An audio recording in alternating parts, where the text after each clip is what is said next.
അല്പസമയം മുൻപാണ് ആ വിയോഗ വാർത്ത നമ്മെ തേടിയെത്തിയത്. പ്രൊഫസർ എം കെ സാനു അന്തരിച്ചു. അദ്ദേഹം ന്യൂമോണിയ ബാധയെ തുടർന്ന് ചികിത്സയിലായിരുന്നു. അമൃത ആശുപത്രിയിൽ വെച്ച് 5:35 അന്ത്യം സംഭവിക്കുകയായിരുന്നു. ഒരു വലിയ ശൂന്യത അനുഭവപ്പെടുന്നുണ്ട് എന്നതാണ് അദ്ദേഹം നൽകിയ സംഭാവനകൾ. അത് വിവിധ മേഖലകളിൽ, സാഹിത്യ, സാംസ്കാരിക, സാമൂഹ്യ മേഖലകളിലൊക്കെ നൽകിയ സംഭാവനകൾ നിസ്തുലമാണ്. ഇപ്പോൾ വലിയൊരു ഗണം, ശിഷ്യ സമ്പത്ത് അദ്ദേഹത്തിനുണ്ട്. വലിയൊരു സുഹൃത്ത് വലയം അദ്ദേഹത്തിനുണ്ട്. പ്രധാനപ്പെട്ട പലവരും അദ്ദേഹത്തിന്റെ ശിഷ്യരാണ്. അതിൽ മമ്മൂട്ടിയുടെ ഒരു അനുസ്മരണ കുറിപ്പ് ഇപ്പോൾ വരുന്നുണ്ട്. പ്രിയ ഗുരു സാനുമാഷിന് ആദരാഞ്ജലി എന്ന് ഫേസ്ബുക്കിൽ കുറിച്ചിരിക്കുകയാണ് ശ്രീ മമ്മൂട്ടി. നിരൂപകൻ ശ്രീ എൻ ഇ സുധീർ ഇപ്പോൾ ടെലിഫോൺ ലൈനിലുണ്ട്. ശ്രീ സുധീർ, താങ്കൾ എങ്ങനെയാണ് ഈ മഹത് വ്യക്തിത്വത്തെ ഓർത്തെടുക്കുന്നത്? അദ്ദേഹം നൽകിയ സംഭാവനകൾ അത് ഏതൊക്കെ മേഖലകളിലാണ് എന്ന് ചോദിച്ചാൽ നമുക്കത് ചുരുക്കി പറയുക വയ്യ. സാനുമാഷ് സത്യത്തിൽ കേരളത്തെ സംബന്ധിച്ചിടത്തോളം ഒരു മൂല്യബോധത്തിന്റെ പേരാണ് എന്ന് പറയാം. അടിസ്ഥാനപരമായി ഏതെല്ലാം മേഖലയിൽ പ്രവർത്തിച്ചാലും സാനുമാഷിൻ്റെതായ ഒരു കയ്യൊപ്പ്, ഒരു പാദമുദ്ര അതിലത്തെ അദ്ദേഹം മറച്ചു വെച്ചിട്ടുണ്ടാകും. അതൊരു വളരെ വളരെ സാംസ്കാരികവും സാമൂഹികവുമായ കേരളത്തിന്റെ ഒരു മുഖമുദ്രയുമായിട്ട് ചേർന്ന് നിൽക്കുന്ന ഒന്നാണ്. ഒരു വല്ലാത്തൊരു സാത്വിക ഭാവത്തോടു കൂടിയാണ് സാനുമാഷ് എല്ലാറ്റിനെയും കൈകാര്യം ചെയ്യുന്നത്. അത് വിമർശകന്റെ വേഷത്തിലായാലും ശരി, പൊതുപ്രവർത്തകന്റെ വേഷത്തിലായാലും ശരി, ജീവചരിത്രകാരൻ അല്ലെങ്കിൽ സംഘാടകൻ,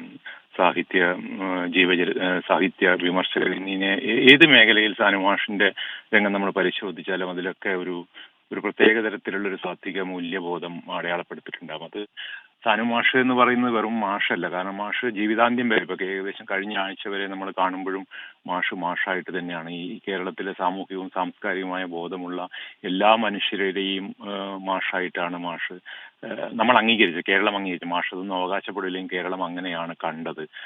അവരെല്ലാവരും ശിഷ്യരാണ് എന്നുള്ള രീതിയിലുള്ള, ശിഷ്യരോട് നമ്മൾ അധ്യാപകർ ഇന്ന് കാണിക്കുന്ന രീതിയില്ല. പഴയകാല അധ്യാപകർ ശിഷ്യരോട് എങ്ങനെയാണോ കണ്ടിരുന്നത്, എങ്ങനെയാണ് അവർ തമ്മിലൊരു പാരസ്പര്യം ഉണ്ടായിരുന്നത്, ആ പാരസ്പര്യത്തിന്റെ മൂർത്തിഭാവത്തിലാണ് തനിക്ക് ചുറ്റുമുള്ള എല്ലാ മനുഷ്യരെയും, അവർ എത്ര വലിയ മനുഷ്യരായാലും, ഏറ്റവും വലിയ ഉന്നതരായ പദവിയിലെത്തിയ ശിഷ്യരുണ്ട്, അതേസമയം ശിഷ്യരാവാതെ തന്നെ നമ്മളൊക്കെ കൂടെ നടന്ന മനുഷ്യരുണ്ട്. അവരെല്ലാം ഒരുപോലെ കാണാനും അവരോടൊക്കെ സംവദിക്കാനും അവരെയൊക്കെ ഓർക്കാനും ജീവിതത്തിൽ നിന്ന് തനിക്ക് കിട്ടിയതെല്ലാം, തന്റെ അനുഭവങ്ങളും തന്റെ അറിവുകളും പങ്കുവെക്കാനും ശ്രമിച്ച ഒരു വലിയ മനുഷ്യനാണ് എം കെ സാനു. ഒരുപക്ഷെ കേരളം വലിയ ശൂന്യത, കൾച്ചറലി സാംസ്കാരികമായ ഒരു വലിയ ശൂന്യത ഇനിയാണ് അനുഭവിക്കാൻ പോകുക. മാഷ് അവിടെ ഉണ്ട് എന്നുള്ളത് നമുക്കൊക്കെ ഒരു തണലായിരുന്നു, ഒരു സാംസ്കാരിക തണലായിരുന്നു. അത് നഷ്ടപ്പെടുന്നു.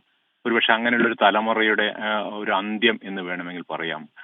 മാഷ് അതിനെക്കുറിച്ച് ബോധവാനായിരുന്നു. എന്തെല്ലാമോ കേരളത്തിൽ നടക്കുന്നു എന്നുള്ളതിനെക്കുറിച്ച് മാഷ് നല്ല ബോധ്യമുണ്ടായിരുന്നു. മതത്തെക്കുറിച്ചും രാഷ്ട്രീയത്തെക്കുറിച്ചും മതരാഷ്ട്രീയ കൂട്ടുകെട്ടലിനെ കുറിച്ചും ഒക്കെ വലിയ വിഷമത്തോടെ ഞങ്ങളോട് ഈ അടുത്ത ദിവസം പോലും സംസാരിച്ചിരുന്നു. എന്നാലും ഒന്നിനോടും നോ പറയാൻ കഴിയാതെ പോയതിന്റെ ദുഃഖവും പങ്കുവച്ചിരുന്നു. പലപ്പോഴും തെറ്റിദ്ധരിക്കപ്പെട്ടതിന്റെ പിറകിൽ അദ്ദേഹത്തിന് ഏതെങ്കിലും ഒരാൾ ഒരു ആവശ്യം പറഞ്ഞാൽ അത് പറ്റില്ല എന്ന് പറയാനുള്ള വിഷമമാണ്, അതുകൊണ്ട് തെറ്റിദ്ധരിക്കപ്പെട്ടു എന്നൊക്കെ മാഷ് പറയായിരുന്നു. മാഷ് ഒരു വലിയ പ്രസ്ഥാനമാണ്. അതിന്റെ ഒരു നഷ്ടം നമ്മൾ അനുഭവിക്കുകയാണ്. വലിയൊരു വിടവാണ് എന്നാണ് താങ്കൾ പറഞ്ഞു വെക്കുന്നത്. വളരെ നന്ദി ശ്രീ എൻ ഇ സുധീർ അനുസ്മരിച്ചതിന്.